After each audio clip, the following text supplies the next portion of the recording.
Hey there, I'm Kenny. And I'm Jonathan. Alright, he's going to be helping me answer this question today from Mariana Nikolova from Sofia, Bulgaria. She writes a question about technique details. She says, we have some doubts about how some things must be done in a most proper way. They watch movies and tutorials, but sometimes it is not clear enough. She wants to ask about the partner's hold when we do a swing out with a rock step.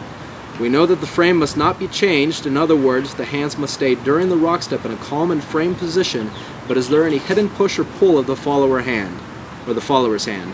How much must the leader move forward during the swing out, or must he stay in place? We're going to try answering that later today. Welcome. So we've broken the questions up into three major sections. So the first one was concerning frame. They were talking about a frame position and maybe how much push or pull. And we'll get into the push or pull later. But we wanted to talk about how fluid the actual position is when we start for maybe a rock step swing out basic. So for myself, I prefer a 4-finger grip. You'll also notice that John's doing a really awesome job about connecting with his first row of knuckles right here. This is just, I find, really nice for connection right here. And typically when I am talking about a rock step swing out basic, I am thinking about leaving these hands in place as almost as if they are on a post right here, and what we would be doing then, we would be stretching away from that. And that whenever we're stretching, we're really thinking about engaging our lat muscles and the follower's right side and the leader's left side right there. And so we're just thinking about stretching away and trying to stretch away from that connection rather than deforming it. Some ways that we could deform it would be I could bring it with my body, for instance, forcing the follower to come with me. Another way that sometimes we see is the guy creates a stretch, and what she might do is pull the hand backwards towards her. Yeah? Alright. Or I should have said the follower right there. But what we're looking for is a nice solid connection right there that we can just stretch away from.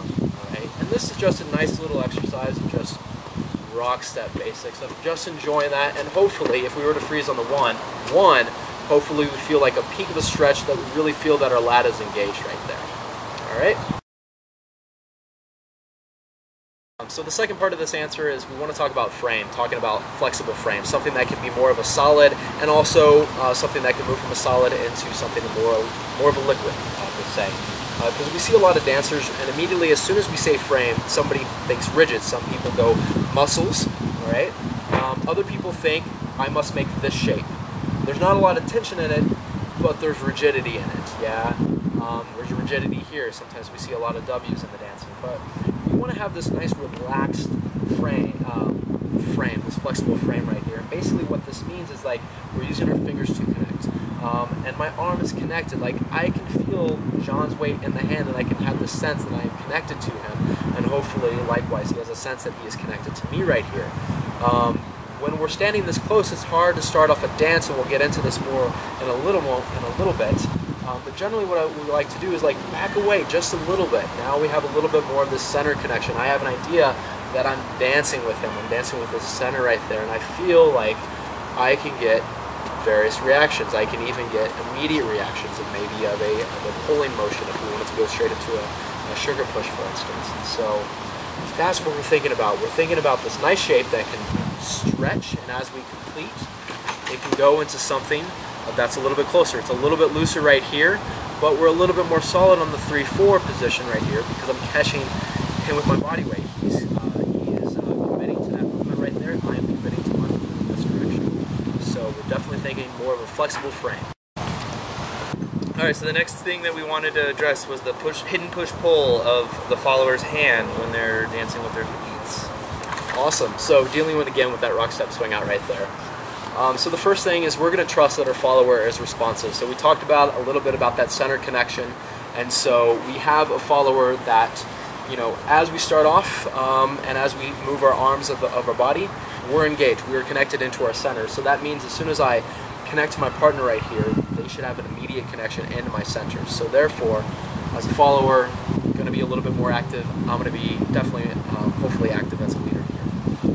And so what we're looking for is hopefully like, I'm going to want definite committed weight on my right foot. Hopefully she's definitely committing weight on her left foot so that we're ready to just go rock step. And there's a little prep that's happening when I do this. So I'm going to ask John just to do So you can go 5, 6, 7, 8 is like I'm scooting a little bit further back. I'm engaging my lat a little bit more. And again, you'll notice how John is being responsive and active right there. That means I can get an immediate reaction as I stretch away, and he's going to take that space as a follower right there. And that's kind of my philosophy right there. I want to be able to initiate, and hopefully the follower is going to be active enough to take that space. I want John to talk about some rhythms ideas that he does in order to get the follower ready. So, switching hands. Alright, so basically what I try and do is I try to create rhythms within my own body. When I create these rhythms within my body, it kind of I try to translate it to my partner. And with that, it is their invitation to be able to follow that rhythm, or they can just follow the momentum that is given within them. So, as an example, I like to, when I'm doing a swing out from open, I would like to do something like a triple step or a stomp off. So it'd look something like this, where I would just sit here and go, Yeah, and you'll notice I didn't like immediately follow his stomp off, but I felt the rhythm. I felt that definite committed weight back there, and I was willing to commit my own body weight so that we could go together on that triple stepping right there. Anything else? Nope. So the last part of this question was, how much does the leader move forward on the swing out? And just based on the question, it was like, how much must he? And the truth is, like, it's totally a preference thing. I mean, as a follower, you can have a preference on your own follower philosophy. We're just looking for responsive, active leaders and followers. But for me, basically what I like to do is think about leaving my right foot in place. I mean, there's still movement based there. It's just rock step. Yeah. And as you notice, if I try to freeze right after the 2, like, it's in place, but even John right here, as he's following, like, our momentum is still going to carry forward, which means that we're both going to be responsive and have momentum in our dance right there. But also, too, we're going to back up just a little bit. You know, if you wanted to do something like a 5, 6, 7, and 8 and move a little bit further back, that's completely fine, but you'll also notice that as a follower, like, he's still hanging back right there, and so we can still have our stretch, and then the momentum comes into that swing out right there. So I wanted to also answer this question in another way, using a tree. So if you don't have a tree, maybe grab something else. But another part of this connection idea is that, so we talked about a little bit about that 4-finger grip, like a good grip over the object that you're connected to, whether you are a leader or follower in the dance. The other thing about this that allows us to connect our centers is that we want to think about having relaxed elbows. The relaxed elbows allow us to have a really nice, strong connection with our partner right here, all right? Some people like to raise the elbows up, and as soon as we do that, we're disengaging from our partner. Even if I was under here, imagining that maybe I was a leads connection, as soon as I raise my elbow, I disconnect. We see that a lot during the dance. Another way of thinking about this is thinking about externally rotating from the shoulder right there. That allows that elbow to drop down. As soon as you internally rotate, you start raising this up, and you start building unnecessary tension right here in your shoulders.